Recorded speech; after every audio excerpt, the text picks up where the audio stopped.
President Trump faces off with Nancy Pelosi and Chuck Schumer in the Oval Office. Google goes to the Hill, and another terror attack rocks France. I'm Ben Shapiro. This is The Ben Shapiro Show.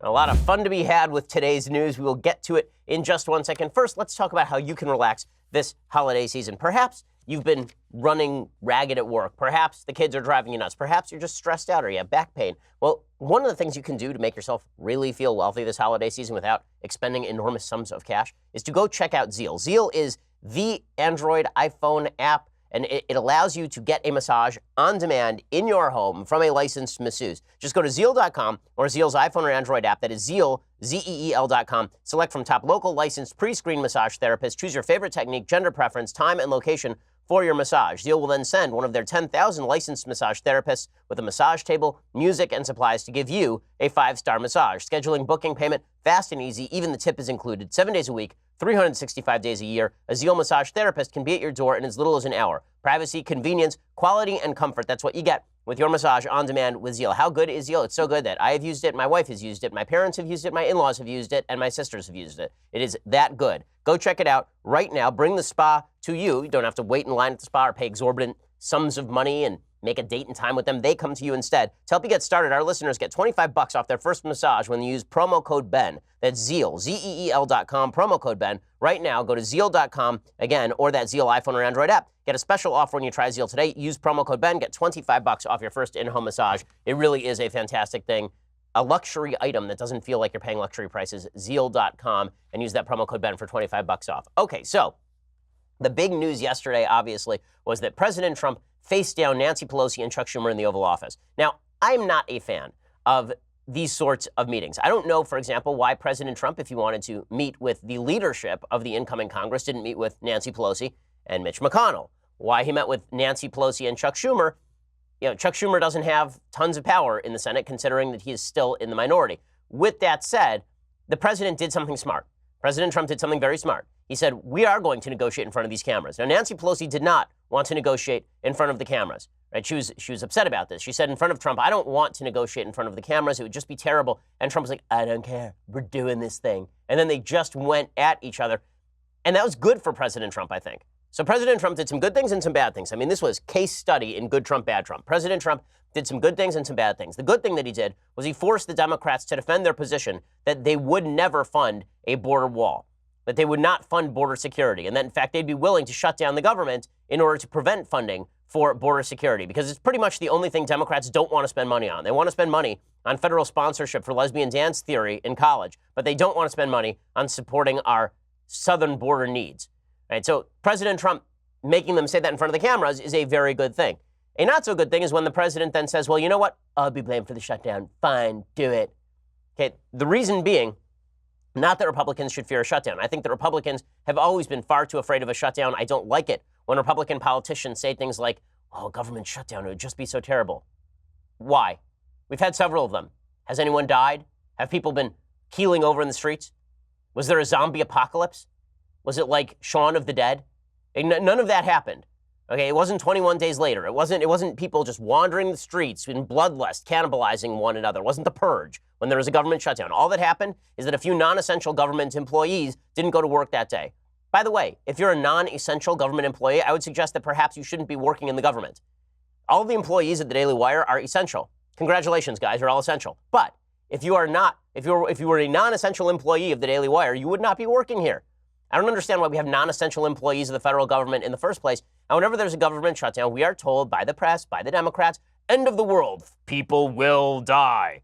Not true. Mandatory government spending continues. Essential government employees in the Social Security office and Medicaid office, all those folks continue to work. It just curbs some of the activities around the fringes. So Republicans should not be so fearful of a government shutdown. And I've always been skeptical of Republicans who say, well, we really have to avoid the government shutdown. Now, with that said, your preferred strategy is this, if you're a Republican. If there's an issue that you really care about, like border security, it is, I want my budget to have border security funding in it. And I'm not signing a budget. This does not have border security funding in it. And if you are willing to shut down the government by not sending me a budget with what I want in it, well, then that's your fault, because you're now responsible for people not being able to go to work today because you wouldn't give me the funding necessary in order to secure our southern border. So the shutdown is your fault, But if it has to shut down because you're not going to fund me, well, then I guess that's your choice. Right? That's the way you play this. President Trump gets part of it, and he doesn't get part of it. So President Trump gets the part where he says, listen, I'm willing to not sign a budget if it doesn't have what I want. But then he goes further. He says, and you know what? I'll own the shutdown. I'll say it's my fault. Why would you do this? What is the logic behind doing this? So I told you, the good Trump is him facing down Pelosi and Schumer. We'll show you that in a second. But he starts off by saying, no, I'll own it. Fine. You want to say that it's my fault the government's shutting down? Okay. Why? Why would you do that? It's not, in fact, his fault if the government shuts down. It's the Democrats' fault for not passing a budget that he wants. Chuck's problem is that, you know, when we last closed down, that was his idea. And honestly, he got killed. And so he doesn't want to own it. And I said, you know what? Rather than us debating who's owning it, I'll take it. I'll take it. If we close down the country, I will take it because we're closing it down for border security. And I think I win that every single time. Okay, so I'm not sure that he wins it every single time, but I mean, his own logic, President Trump's own logic suggests that, you know, it'd be great if Chuck Schumer got blamed for the government shutdown. Right? He just says Chuck Schumer tried to shut down the government in order to get funding for his priorities, and then he got blamed for it, and it was a real bad move by Chuck Schumer. Why would you not just repeat this? Why not just make Chuck Schumer do it again? But instead, President Trump, because he feels the necessity to jump on every grenade, says, no, I'll own it. I want it. Just like, I'll own it. I'll put a big Trump Tower sign insignia on it. I'll plate it in gold next to my toilet. It'll be unbelievable. Again, President Trump is correct to say, I'm not going to sign a budget without border funding. He is not correct to say, I'm going to own the shutdown. That would be the fault of the Democrats. Well, Chuck Schumer then responded, and he got very upset because President Trump and Schumer really went at it in the Oval Office. And at a certain point during the conversation, President Trump went to his go-to, which is, I won, deal with it. And Chuck Schumer responded by saying, well, when you're in trouble, you just brag. Nancy, we've gained in the Senate. Excuse me, did we win the Senate? We won the Senate. When the president brags that he won North Dakota and Indiana, he's in real trouble. When I did. Let me say this. We did win North Dakota This and is the Indiana. most.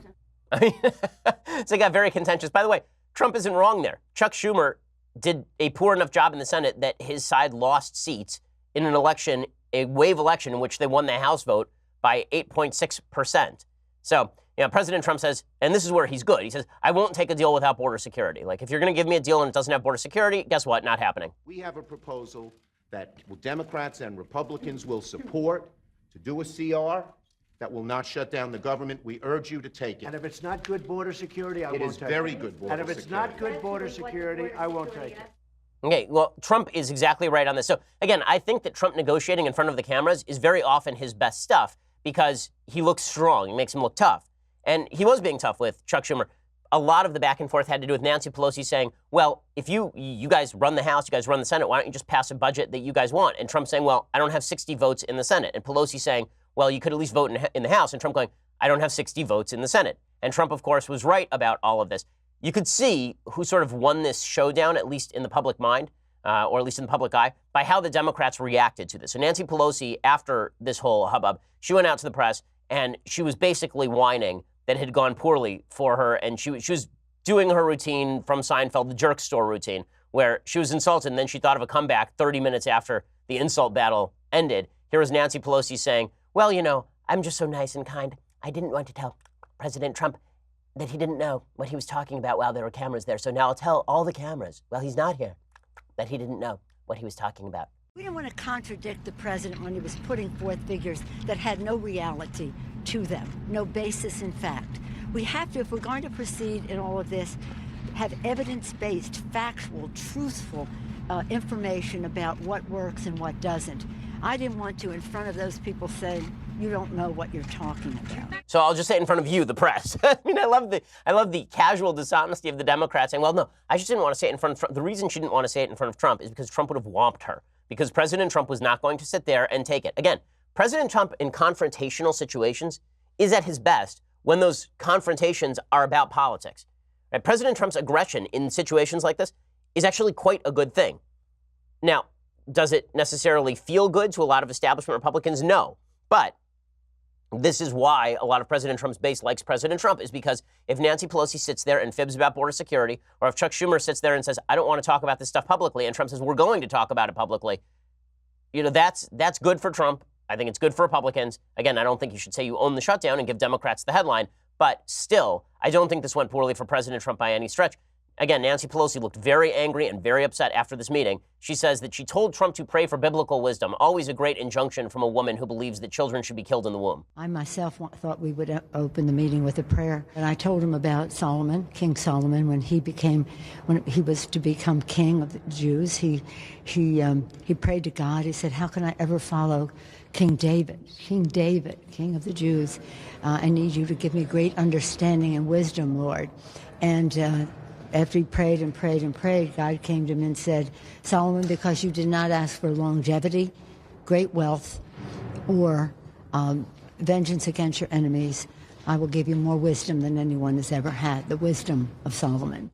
Okay, so I don't know how she's paraphrasing Bible here, but in any case, I'm sort of shocked that she didn't actually, I'm shocked she didn't actually quote the section of the Bible in which Solomon says that he might split a baby, because that seems actually more in line with Nancy Pelosi's general political viewpoint. I love it when people who are super pro-abortion are quoting the Bible at people like President Trump. It's delightful. Pelosi and Schumer finish off by saying that President Trump threw a temper tantrum in the Oval Office, and they called it the Trump shutdown. And this is where Trump's mistake starts to take root, is you're going to hear from now till the end of whatever happens here from the press that this is the Trump shutdown. Again, Trump didn't have to own it. That was a mistake by President Trump. This Trump shutdown, this temper tantrum that he seems to throw, will not get him his wall, and it'll hurt a lot of people because he will cause a shutdown. He admitted he wanted a shutdown. It's hard to believe that he would want that. Should unfortunately that the president choose to shut down the government, that we have a Trump shutdown as a Christmas present, a holiday present to the American people.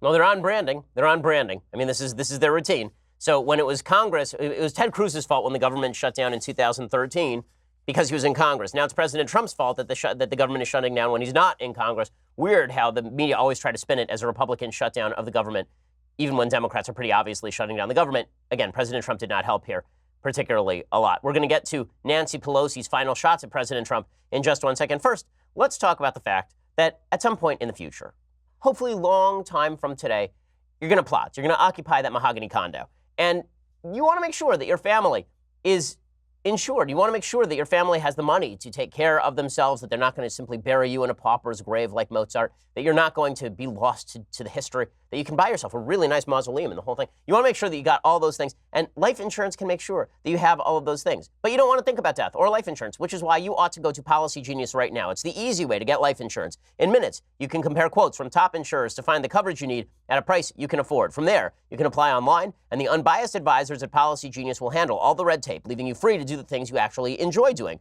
Policy Genius doesn't just make life insurance easy. Whether you're shopping for disability insurance to protect your income, or homeowners insurance or auto insurance, they can help you get covered fast. If you've been intimidated or frustrated by insurance in the past, give Policy Genius a try. Just go to policygenius.com right now. Get your quotes, apply in minutes. You can do the whole thing on your phone right now. You can just pause the show. If you're listening to the podcast, you can just pause it, go to Policy Genius, get your life insurance taken care of, and feel good about yourself. Policy Genius is the easy way to compare and buy life insurance. Go check it out right now, policygenius.com. Okay, Nancy Pelosi concluded the negotiations with President Trump by going back to her Democratic caucus and then talking about President Trump's manhood. These people are all civility and all class. She said, it's like a manhood thing with him, as if manhood can be associated with him.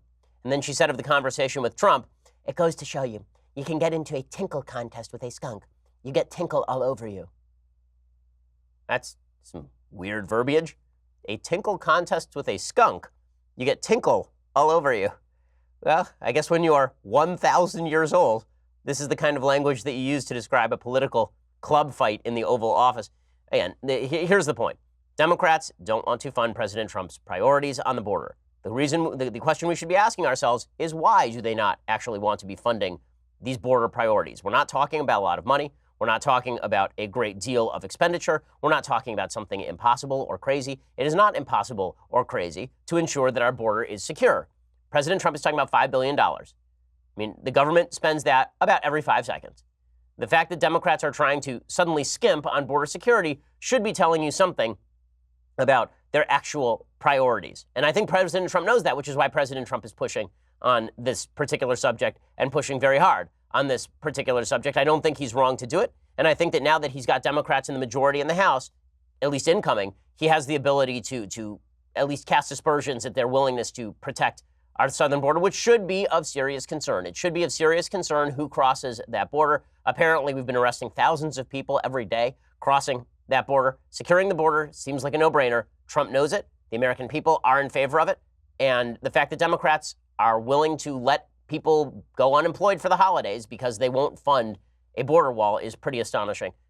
That said, President Trump, should have done this when there was Republican Congress, and it is kind of devastating that he didn't. Okay, in just a second, I want to get to the latest developments in the Muller investigation and in the Michael Flynn pleading. So here's the latest with regard to all of the various Trump legal developments. So according to Hans von Spakovsky,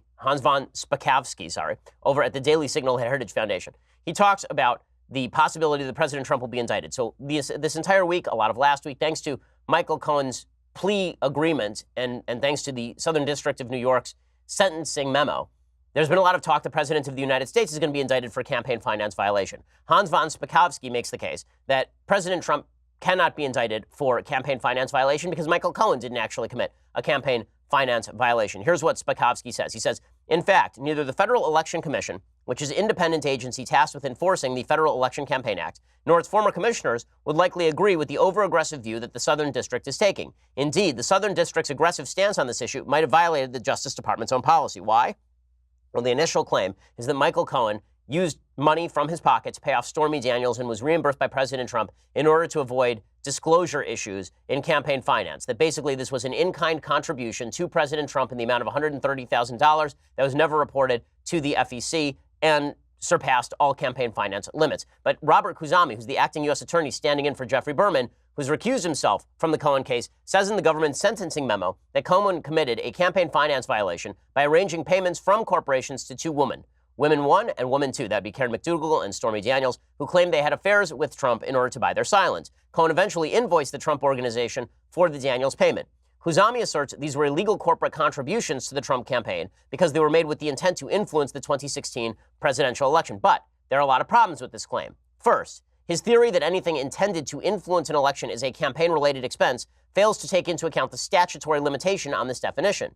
According to federal elections law, it specifically says that campaign-related expenses do not include any expenditures used to fulfill any commitment, obligation, or expense of a person that would exist irrespective of the candidate's election campaign. These payments were relatively small given Trump's net worth, the kind of nuisance settlement celebrities often make to protect their reputations. Given Trump's celebrity status, the potential liability to these women existed irrespective of the president's election campaign. This is the case that I've made, is that Trump has been paying off women for years. This is just the latest example of a woman being paid off. Unlike Stormy Daniels and Karen McDougal in the John Edwards case, Rielle Hunter, who's Edwards' mistress, was paid $1 million while directly working for the campaign and John Edwards. Her payments did not go through the Edward campaign's account, but the government tried to claim they were campaign expenditures because they were intended to protect Edwards' reputation during his presidential run and thus influence the election. But a jury acquitted Edwards on the charge of accepting an illegal campaign donation and failed to reach a verdict on the other charges.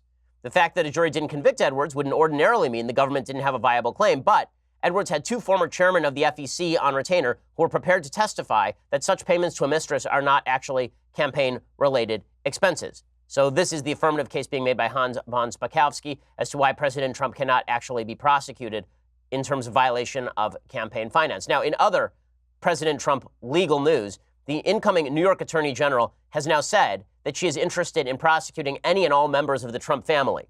I mean, this is pretty incredible stuff. It's pretty obvious at this point that law enforcement mechanisms are being used to target specific people. As Ari Fleischer pointed out on Twitter, and he's exactly correct, the former Bush press secretary, the way that law enforcement is supposed to work is you identify a crime, and then you identify the person responsible for the crime, and then you prosecute the person responsible for the crime. But now it appears that the prosecutor, the Attorney General-elect in New York, is saying that she's going to identify the person and then identify the crime. This would be the definition of selective prosecution. New York Attorney General-elect Letitia James says she plans to launch sweeping investigations into President Donald Trump, his family, and anyone in his circle who may have violated the law once she settles into her new job next month. She said, "We'll use every area of the law to investigate President Trump and his business transactions and that of his family as well." She, of course, is a Democrat, and she told NBC News in her first extensive interview since she was elected last month that she intends on targeting Trump and his family. This would include investigating any potential illegalities involving President Trump's real estate holdings in New York, the June 2016 Trump Tower meeting with a Russian official, government subsidies received by President Trump, whether he's in violation of the Emoluments Clause in the U.S. Constitution, continuing to probe the Trump Foundation and supposed illegalities in their handling of their 501c3. James says, we want to investigate anyone in his orbit who has, in fact, violated the law. This is pretty astonishing stuff. To openly say that you are taking on a specific human as opposed to a specific crime, that is a basic violation of prosecutorial duty. James said, taking on President Trump and looking at all of violations of law, I think, is no match to what I have seen in my lifetime. And this is, if you're wondering why so many Republicans feel that the justice system looks like it's being used as a tool against President Trump, statements like that certainly have something to do with it. I'm going to explain more about the use of the justice system against certain Trump officials in just 1 second. First, let's talk about how you're sending your packages this Christmas. So I know you're going to be sending out enormous numbers of gifts to family and friends. It's going to cost you a fortune just to drive that stuff over to the post office. And then you have to stand in line with all of these gifts and these boxes and the whole spiel. Instead, why don't you just do it from home with Stamps.com? It brings all the great services of the U.S. Postal Office directly to your desktop. You can buy and print official U.S. postage for any letter, any package, any class of mail using your own computer and printer, and then the mail carrier picks it up. No trips to the post office required. Could not be easier. You print postage any day, anytime. Stamps.com is always open. And not only does Stamps.com save you time, it saves you money, because Stamps.com helps you print the right amount of postage every time, so you never overpay again, and you get discounts on postage you can't even get at the post office. We use Stamps.com here at the Daily Wire offices. It saves us time. It saves us money. Stamps.com is a great gift you can give yourself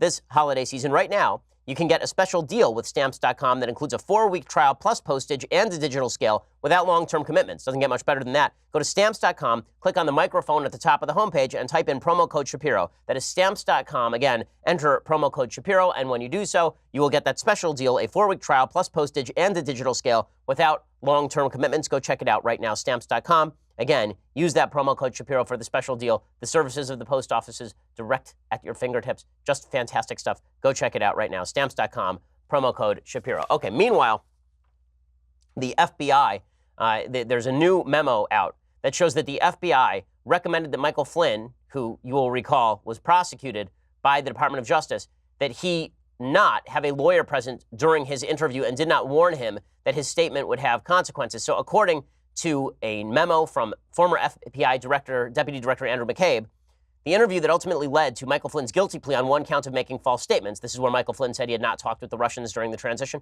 suggested that Flynn not have a lawyer present at the session, according to newly filed court documents. In addition, FBI officials, along with the 2 agents who interviewed Flynn, decided specifically not to warn him that there would be penalties for making false statements because the agents wanted to ensure that Flynn was relaxed during the session.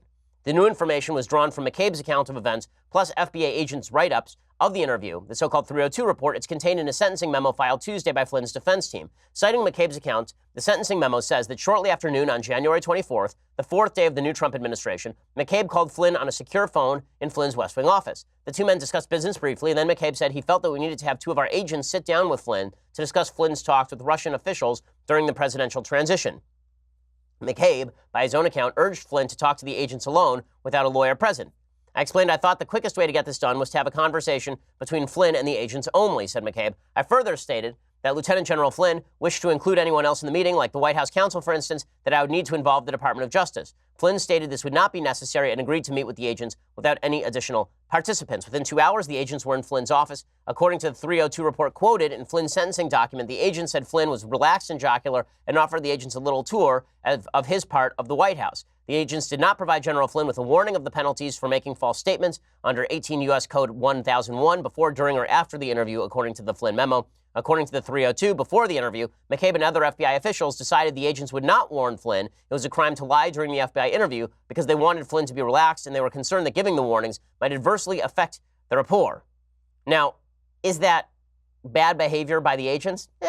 Unclear, right? I mean, the fact is that when you're a police officer and you're interviewing a suspect, you have to inform them of their right to have an attorney present if you have arrested them.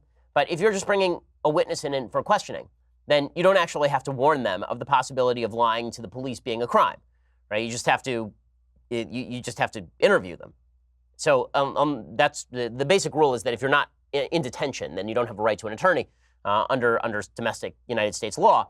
This is sort of the same case. So the FBI doesn't have to warn Flynn that he can have an attorney present, or that any statements that he says can and will be used against him in a court of law, like you would on Law and Order. Miranda warnings don't apply to this particular situation.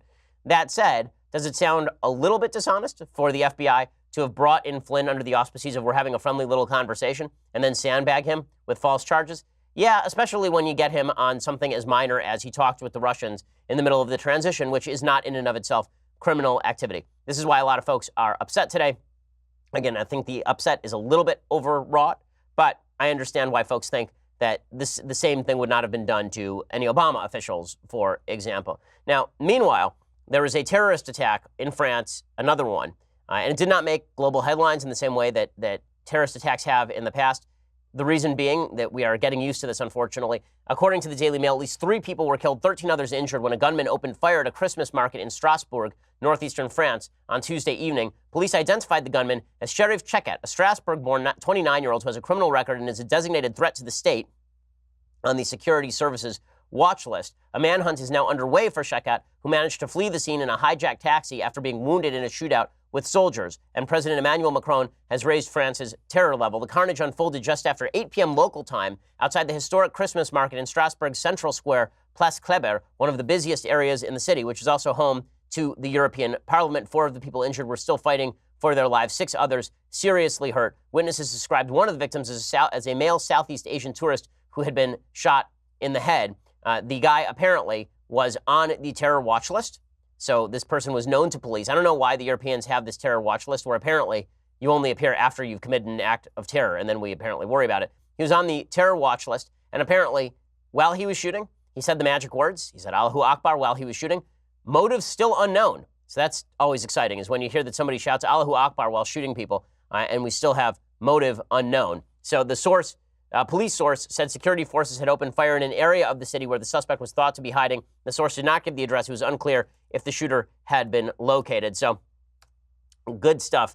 Again, another radical Islamist terrorist attack in the heart of Europe, and yet you're considered Islamophobic if you wonder whether immigration to Europe ought to be vetted or curbed. If you do that, then you have a problem. Instead, we're all supposed to sort of plunge our heads into the sand and pretend that nothing threatening has ever happened because of mass Islamic immigration into Europe, which is, of course, silly. And that's not to say the vast majority of people who are coming into Europe are criminals or terrorists. They're not. But if you're not vetting the folks coming into your country, then it should not be a surprise when some of those people turn out to be bad people, terrorists, threats to public security. Now, meanwhile, Google showed up on the Hill for a hearing yesterday. And whenever tech companies show up on the Hill for hearings about how they run their business, it gets really awkward because nobody in Congress is below the age of 97, except for Alexandria Ocasio-Cortez, who is 29 and knows nothing. But everybody else in Congress, there's a huge age gap. It's basically you're 97 or you're 29 and know nothing. So there's no point at which people actually know things in Congress. All these 97-year-olds were grilling the heads of Google on the biasing of Google results. And they clearly do not know what they are talking about. Like over and over and over, they were just saying silly things. So, for example, Steve Cohen, who is a Democratic representative from Tennessee, here he was saying that he's angry at Google because when he Googles himself, mean things come up in the Google results. Like I put my name in here, Rep. Steve Cohen, I punch news. This weekend, I was on MSNBC 4 times. And yet, the first thing that comes up is the Daily Caller, not exactly a liberal, but I guess well-known group. Then Roll Call, then Breitbart News, then the Memphis Business Journal, then Breitbart News, then Breitbart.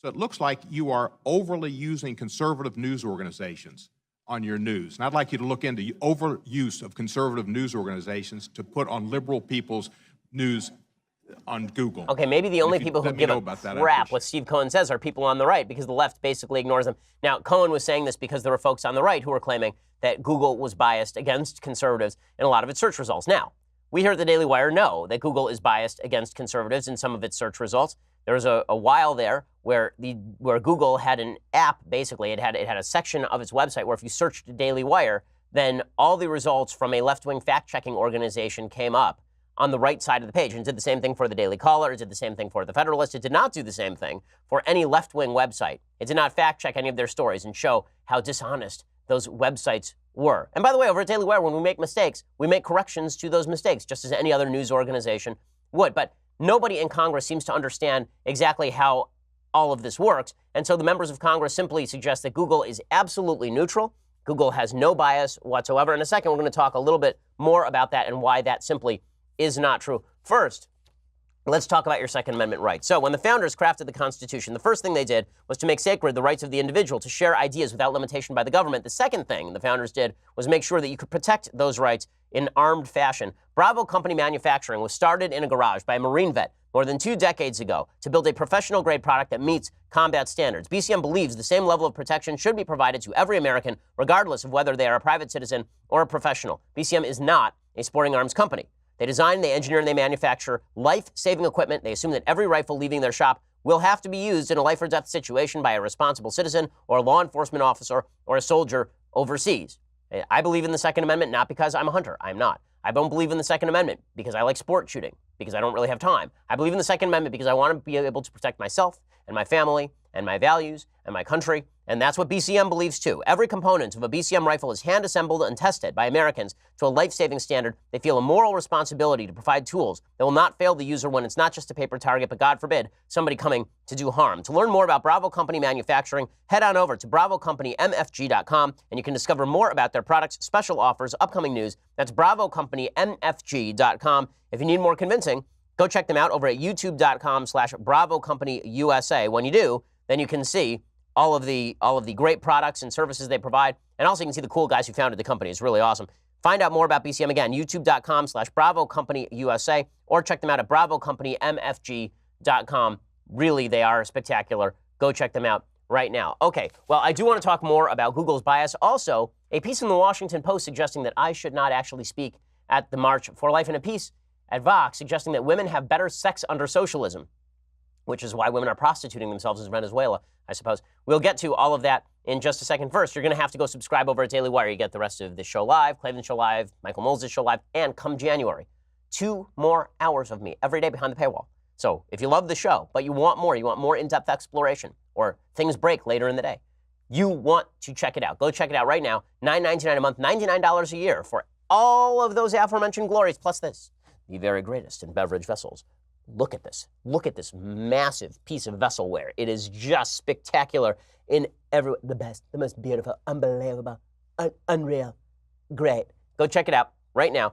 Also, please subscribe over at YouTube and iTunes, and you get access to our Sunday special. Our latest Sunday special features Bishop Robert Barron. We had a great conversation about theology and faith. I know, a lot of faith-based Sunday specials this month because, come on, it's Advent. So go check that out right now. Here's a little bit of Bishop Robert Barron. This is Bishop Robert Barron. Tune in this Sunday to the Ben Shapiro Sunday Special program.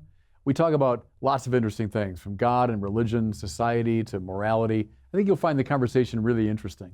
It was a really interesting conversation. You're going to want to check that out this Sunday. It's really a lot of fun. We have some great Sunday specials coming up in the very near future. I mean, great ones. So go subscribe over at iTunes and YouTube. Leave us a review.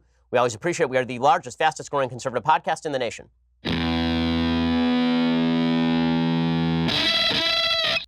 So as I say, there is bias at Google, but very few people on the Hill actually know enough about Google to understand how the bias actually operates. So for example, you have Democrat Ted Lieu from out here in California, and he says that the only reason there are bad search results for people like Steve Scalise is because Google is unbiased and because Steve Scalise is a jerk. So basically, the Google results are reflective of the fact that they're a bunch of jerky Republicans. So if everything is biased to the left, it's not because there's bias, it's because Republicans are terrible people. If you want positive search results, do positive things.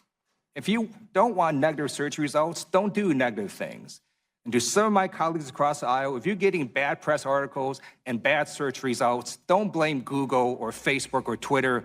Consider blaming yourself. Yeah, except for the fact that that's not exactly how Google and Facebook and Twitter work. Now, there's no individual who's sitting behind the scenes and manipulating the algorithms over at Google. That's not how any of this works. Here is how it works. So Eric Weinstein, who, a friend of mine, fellow member of the intellectual dark web, probably, in all honesty, its founder, he's a guy who is the business head of Peter Thiel's empire. And Peter Thiel, of course, a major investor originally in Facebook, he was the creator of PayPal. Nobody knows the internet better than Eric does. I mean, Eric really knows what he's talking about. And here is what he says. He says, Google literally tells you how they bias your view of the world, only they call it unbiasing. And unbiasing is supposedly politically neutral. It's just that in view of woke engineers, conservatives are typically biased by history, privilege, biological essentialism, etc.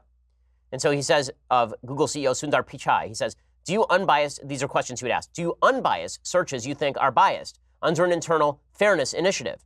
Did Google find that history can represent latency bias? Findings in biology and psychology can lead to exclusion bias. Economic theory can lead to inequality bias, etc. So in other words, what he's saying is that Google biases through its unbiasing. Because if they were just allowed to allow the full stream of information to carry forth, then what would end up is maybe a bunch of right-wing stuff that people are interested in. So instead, they unbias the results to ensure that conservatives are downplayed. He says, if you found conservatives were likely to believe in more traditional interpretations of gender, biology, markets, military power, ethnicity, religion, borders, psychology, wealth, achievement, would they be more likely to be unbiased by Google? That's how this works. I hope someone took a shot at this line of questioning, but I'm writing this as a non-conservative because this no bias game is moronic. We don't need fresh faces. We need tough folks in Congress with technical backgrounds who can operate in all areas where Google operates. In other words, somebody has to set the parameters. Somebody has to set the parameters for all of this. Somebody has to set the parameters for how these algorithms work in the first place and how the unbiasing operates.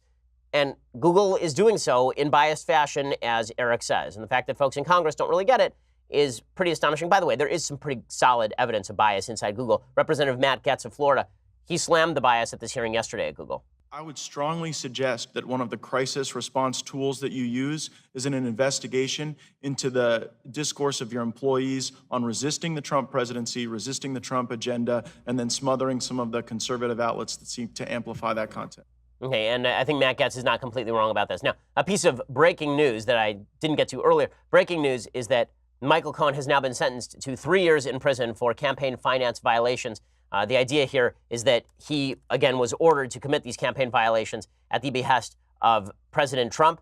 As I said earlier, I think that that is a stretch, but Cohen is pleading guilty to crimes that are friendly for the prosecutors, specifically so that he can get off on worse charges, the charges with regard to tax fraud and taxi medallions and all of the rest. According to CNN, Michael Cohen has now been sentenced to 3 years in prison. President Trump's former lawyer and fixer Michael Cohen said he takes full responsibility for the actions he has previously pled guilty to during his appearance in a New York federal court on Wednesday. Cohen is in court to be sentenced as part of special counsel Robert Mueller's investigation into Russian meddling in the 2016 election. He says, I take full responsibility for each act I pled guilty to, the personal ones to me, and those involving the President of the United States of America. In court Wednesday morning, Cohen's attorney offered a sweeping case for leniency, comparing the significance of Cohen's actions and the work of the special counsel to the Watergate investigation. He said the cooperation here should be viewed against a non-standard framework. The special counsel's office investigation is of utmost national significance, no less than seen 40 years ago in Watergate, so therefore he should be let off because they're going after the president. Now again,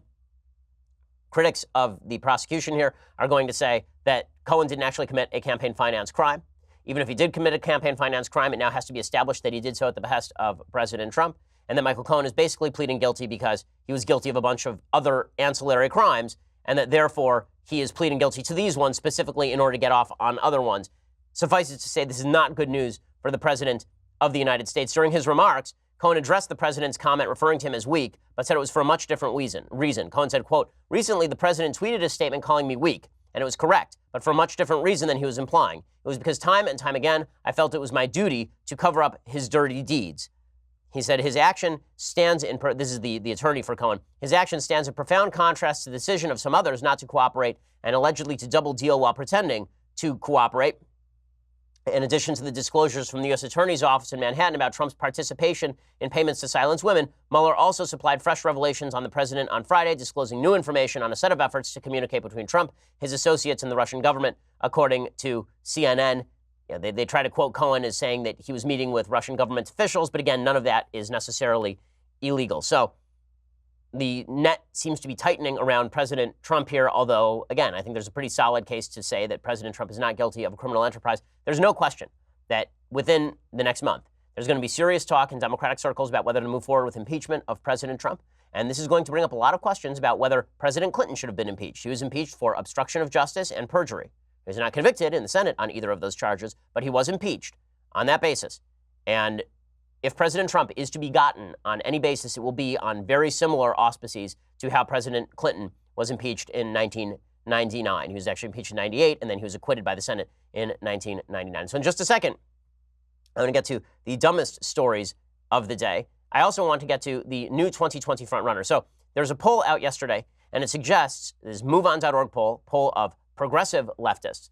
And NBC News reported that the straw poll of MoveOn.org members on Scientific Poll, but still kind of relevant, they are now favoring, these progressive leftists, Texas Senate candidate Beto O'Rourke over Joe Biden. So their number one choice is Beto O'Rourke, Robert O'Rourke.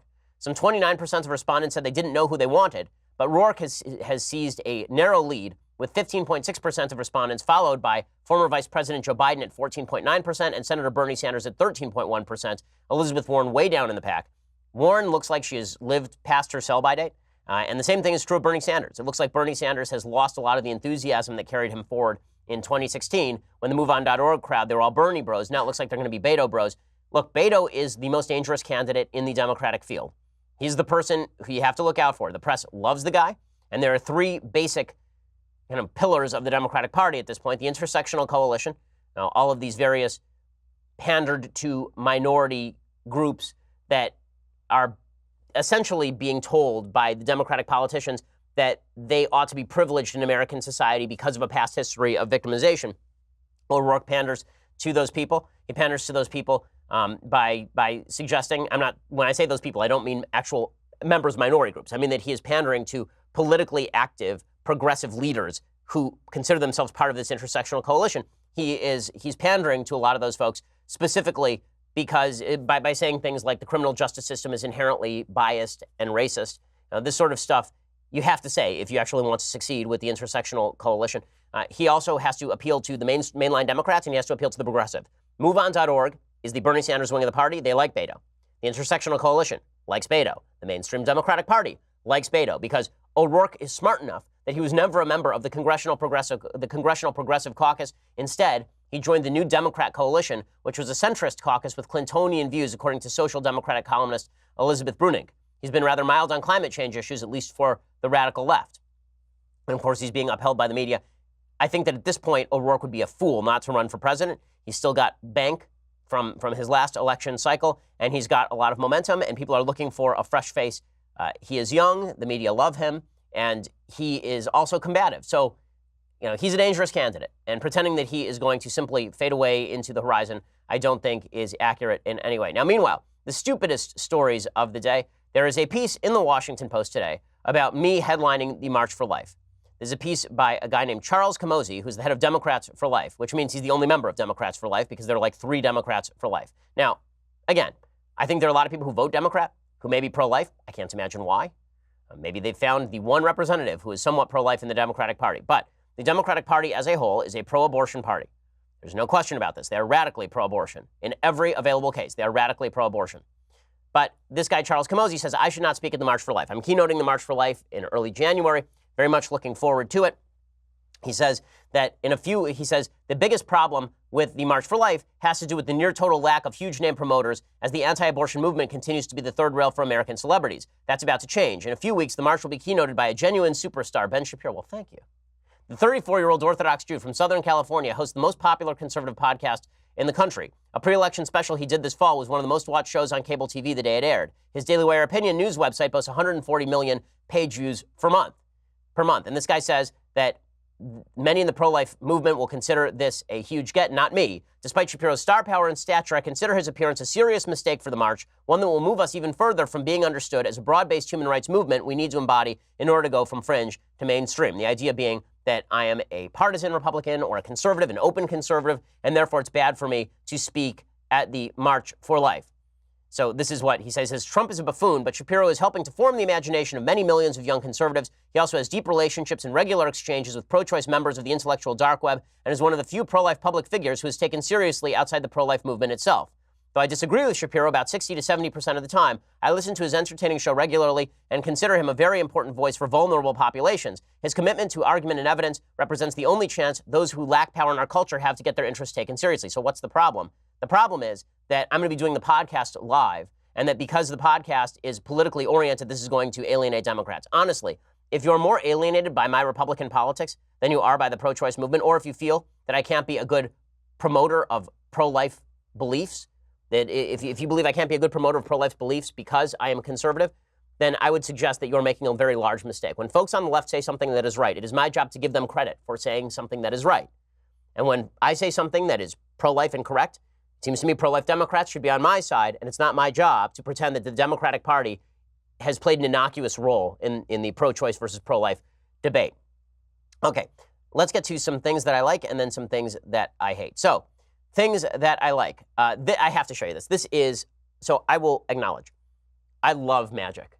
I don't just mean, I'm not talking about like Harry Potter. I'm talking about the kind of sleight of hand magic illusion, Michael, illusion. I love this stuff. So one of my favorite places on earth, for example, in Los Angeles is the Magic Castle. The Magic Castle is just spectacular. If you ever get a chance to go there, you get an invite. It's just the best. It's great. I took my wife there the other night. It's a great date place. So Magic Castle gets a promotion. Magic Castle is awesome. And it's pretty exclusive, and you have to dress real nice. I remember one time I went to Magic Castle. The dress code at Magic Castle is that you have to wear creasable pants. You have to wear like nice suit pants and a jacket. I was wearing a nice pair of khakis and a jacket, but my khakis were not creasable. They made me borrow a pair of pants from the back room. So I spent the night walking around in somebody else's pants, which was real awkward. But in any case, that's beside the point. I have to show you this magic trick. Okay, so this magic routine is the best magic routine I have ever seen. It's by a guy named Eric Chen. He just won a international magic competition for close-up magic. This is my favorite kind of magic. So I'm not big into the sawing a woman in half, making an airplane disappear, that kind of stuff, because once you learn how the trick is done, you know how the trick is done. But with sleight of hand, you know exactly how they're doing the trick, and you still can't catch them. It's really amazing. So here is this guy, Eric Chen. He's a Chinese citizen, I believe. And this is legitimately the best magic I have ever seen in my entire life. So for folks who can't see what he's doing, he is turning cards into coins. It's truly incredible. So now he's scooping coins into a box. And then he is going to close the box, open the box again. He's just making things disappear right and left. He just turned his vest from blue and red back to black. I mean, it's just amazing. Go and watch the whole routine. If you can find it on YouTube. It has several million hits, but it is just spectacular. Did you guys watch it backstage? I mean, if you haven't, then it's unbelievable. Okay, other things that I like. So, a sad end for a woman who was married to a 300-year-old ghost pirate. A very sad end. This is the original announcement, the beautiful, I think, announcement that she was going to marry a 300-year-old ghost pirate a few years ago. But now she has apparently left the marriage. Here was her original statement announcing her engagement to the ghost pirate. Amanda is a pirate impersonator, married to a 300-year-old ghost pirate. I'm the first person in the UK and Ireland to marry posthumously. She says when deceased pirate John Teague contacted her spiritually, she had some doubts, but he proved himself by telling her historic facts she later Googled and found to be true. Amanda says she's seen John in astro travel and in meditation. The two were married on international waters, surrounded by a small group of friends and family. Everyone in high spirits. Love is love, guys. Love is love. Hashtag. I mean, I don't know why you would think this is stupid or anything. First of all, if she believes that the ghost pirate speaks to her and that she can marry the ghost pirate, I don't see why you would think that is delusional. There's nothing delusional about that. It doesn't impede her capacity to function in normal society. It seems totally fine to me. And as far as her choice of partner, how dare you discriminate against a woman marrying a ghost? How dare you? I mean, maybe Casper's on her list too, but this was very sad. Well, this was very sad because she broke up with the ghost pirate. He must have ghosted her.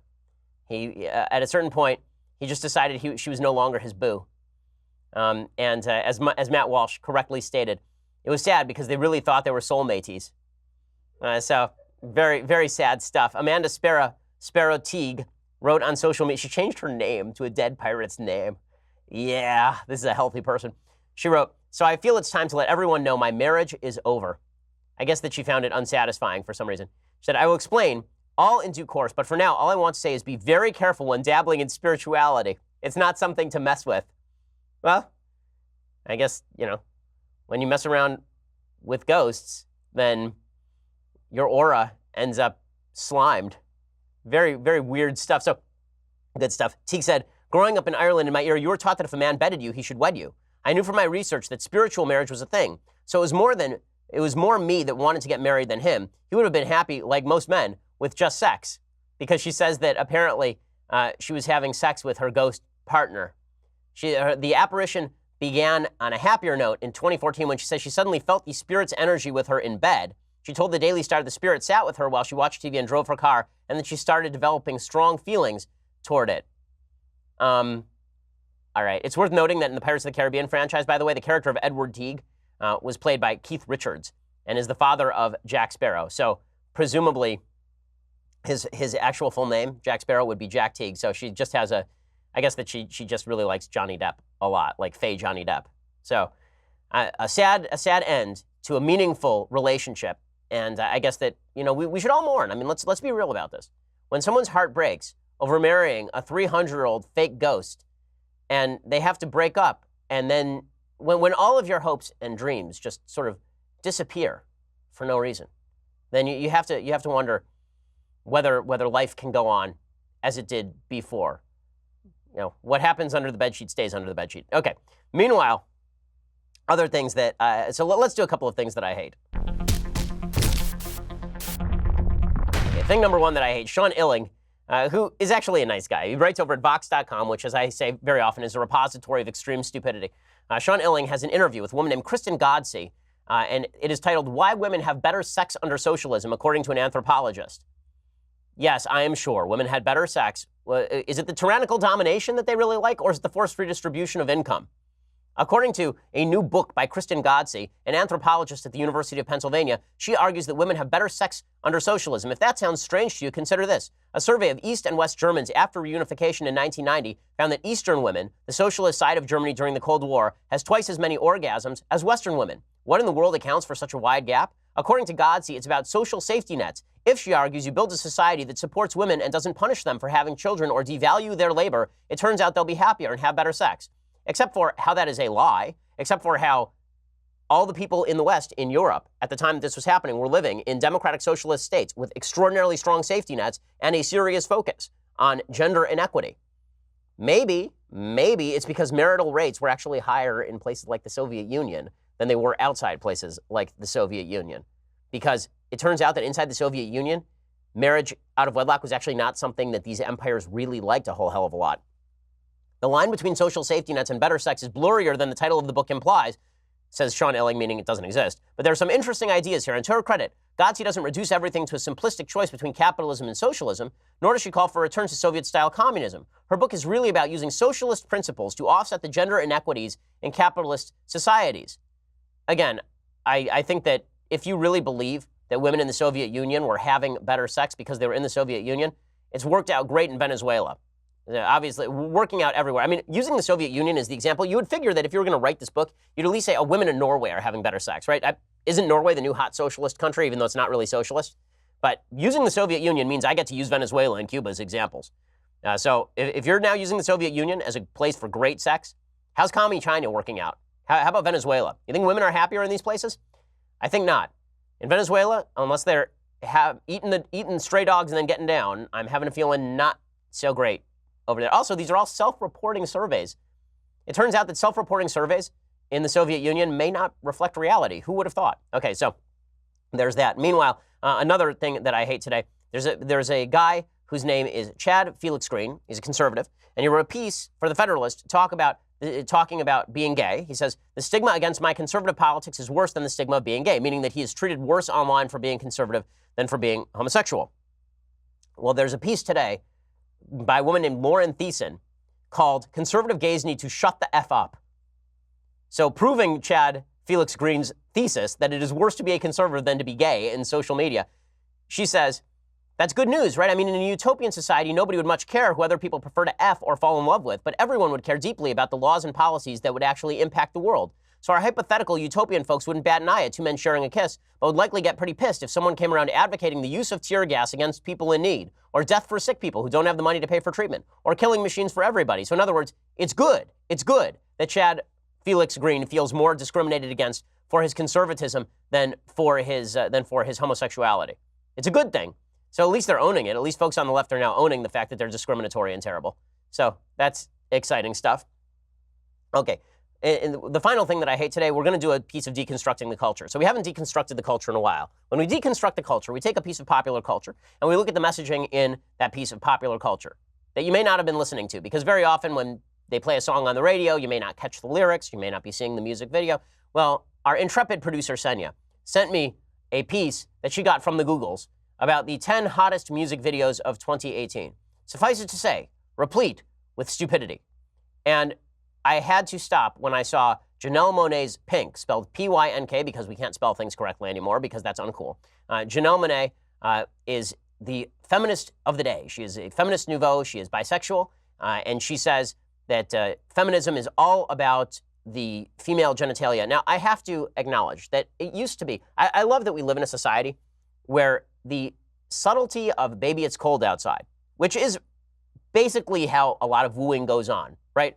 I mean, every woman and every man who is honest about this knows that when you are wooing a person of the opposite sex, particularly a man wooing a woman, very often it is the woman who is saying, I need to leave now, and the guy is saying, why don't you just stick around a little bit longer? That's not rapey, okay? Rapey is when you actually rape somebody. It is not rapey to say, why don't you stick around, and the girl is divided on whether she wants to go home or whether she wants to stay, and then she decides, you know what, I'm going to stay, right? That's not rapey. That is her making a free-willed decision. But that's really bad. We got to ban baby, it's cold outside. But real feminism is not a woman making a decision to stay with a man. Real feminism is talking about the actual biology of the vagina. That's real feminism. Real feminism is dressing up in costumes that mimic the labia. That's real feminism. So here's Janelle Monáe in Pink. I will describe this as best I can without going blue here. And I will tell you the lyrics to this really, I think, fulfilling and emboldening and empowering piece of art from Janelle Monáe.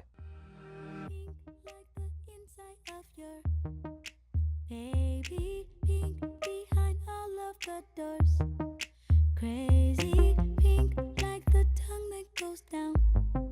Maybe pink like the paradise found. Pink when you're Okay, so to explain how terrible this video is, oh my goodness. Okay, so this video is so insanely obscene. So basically, Janelle Monáe, we can pause it. Janelle Monáe is dressed in a pair of pants that look like labia. I mean, that's what it is designed to look like. So she's obviously describing the vagina and the clitoris at a certain point here. And the idea is that it is empowering to talk about your genitalia ad nauseum. The actual lyrics are pink like the inside of your blank, and we're supposed to know that means genitalia, baby. Pink behind all of the doors, crazy. Pink like the tongue that goes down, obviously a reference to oral sex. Maybe pink like the paradise found. Okay, this stuff is rated X, right? I mean, these are rated X lyrics. But this thing, by the way, earned a Grammy nomination on Friday for Best Music Video for this song because true art is dressing up on a beach wearing weird pants that look like the female anatomy. And this is from her Dirty Computer album. Just wonderful stuff. Now, do women really feel empowered by talking about their vajayjays? Just a question. Like, I've always found it really off-putting when guys talk about their junk. I find it not empowering at all. It's not gentlemanly. It's not good. It's a piece of your anatomy. Do you spend all your day talking about your thumb? Like, it's something that is just there. So the fact that you're talking about it ad nauseum is really ridiculous. And the idea that women think, oh, well, you know what, it makes me more empowered when society accepts that I have a vagina. Right, but number one, I've learned that the vagina can be very male. That's what I have learned from the left, is that just because you have a vagina doesn't make you a female, obviously. So I don't know why it's empowering to females to talk about the female anatomy. It's not female anatomy, it's just anatomy that is sometimes associated with the social construction that is femininity. That's what I've learned from folks on the left. So this shouldn't be empowering to women at all. In fact, it's cisgender to assume that this is empowering to women. It's empowering to all people, whether they identify as women or men. Many men have vaginas. I have been reliably informed by the scientific community. So there's that. Then, even if you assume, put aside that idiocy, and assume that there is, in fact, a correlation between the female anatomy and being female, I don't understand why that would be the thing that you choose to take pride in. It seems to me that females have been making the case for a while that they are more than their anatomy, that femininity involves more than just your genitalia, and that men, if they think of you as just your genitalia, that's a bad thing. That would be objectifying you, which I agree with. That if you want to treat a woman as a full-fledged human being, you probably should not be thinking quite so much about her genitalia and start thinking about the folds of her brain inside. Right? You should start thinking about the things she thinks and feels and the actions she takes in her life. If I were to talk about all the wonderful things that make my wife, genitalia, like this is a component part, but this is not what makes my wife. Like every woman on planet Earth has female anatomy. Okay, all of them. But what makes my wife, what makes her special, and what makes her unique as a woman is not that. What makes her unique as a woman is the fact that she's a wonderful wife, the fact she's a wonderful mother, the fact that she is a doctor, the fact that she does all of these wonderful things every day. That's what makes her a unique person. That's why I respect my wife as a human. But you can't have it both ways. If you're on the feminist left and you want to reduce females to their genitalia, but then say also the genitalia don't mean that you are female, and also men should stop objectifying your genitalia, and also if you talk about female genitalia, then this makes you a sexist. None of these things can hold true at the same time. But if this is the new empowerment, we got to ban baby it's cold outside, but talking in graphic terms about the appearance of female genitalia, that's empowerment? Man, what a world you have created, you morons. Okay, well, we will be back here tomorrow to talk more about our moronic world. I'm Ben Shapiro. This is The Ben Shapiro Show. The Ben Shapiro Show is produced by Senya Villarreal, executive producer Jeremy Boring, senior producer Jonathan Hay. Our supervising producer is Mathis Glover, and our technical producer is Austin Stevens. Edited by Alex Zingaro. Audio is mixed by Mike Caramina. Hair and makeup is by Jesua Alvera. The Ben Shapiro Show is a Daily Wire Forward Publishing production. Copyright Forward Publishing 2018.